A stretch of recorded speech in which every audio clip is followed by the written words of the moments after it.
ఈరోజు వైసీపీ గవర్నమెంట్లో వాలంటీర్లు కొంతమంది పనిచేశారు, మీకు అందరికీ తెలుసు. వాలంటీర్లు మేమంతా వైసీపీ గవర్నమెంట్ 50 ఇండ్లకు ఒక వాలంటీర్ పనిచేశారు. పాపం జగన్మోహన్ రెడ్డి చెప్పాడంట, అయ్యా మన గవర్నమెంట్ 20 ఏళ్ళు ఉంటుంది, మీకు ఉద్యోగాలు గ్యారంటీ.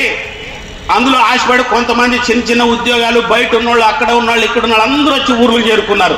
జగన్మోహన్ రెడ్డి ఉద్యోగాలు ఇచ్చారు కానీ వాలంటీర్. పాపం జగన్మోహన్ ఊహించుకున్నాడు, ఏమైంది, ఇంటికి వెళ్ళాడు. ఈయనేమన్నా నేను వస్తే అధికారంలోకి వస్తే 10,000 జీతం ఇస్తానన్నాడు చంద్రబాబు నాయుడు. ఈయన వచ్చి ఇప్పుడు ఏమంటున్నాడు, మీరంతా వైసీపీ కాదు లేదంటున్నారు. ఇప్పుడు వాళ్ళు ఏమంటున్నారంటే వైసీపీ మమ్మల్ని కాపాడదు, తెలుగుదేశం కాపాడదన్నా సిపిఎం మీరే మమ్మల్ని కాపాడాలని మన దగ్గరకు వస్తున్నారు. అంటే ఎందుకు నేను ఈ విషయం చెప్తున్నానంటే, ఈ రాష్ట్రంలో అంగన్వాడీలకైనా, ఆశా వర్కర్లకైనా, మధ్యాహ్నం భోజనం చేసే వాళ్ళకైనా, వాలంటీర్లకైనా, రైతులకైనా, ఉద్యోగులకైనా, ఉపాధ్యాయులకైనా, ఎవరికైనా వాళ్ళ హక్కుల కోసం పోరాడే ఎవరికైనా ఎప్పటికైనా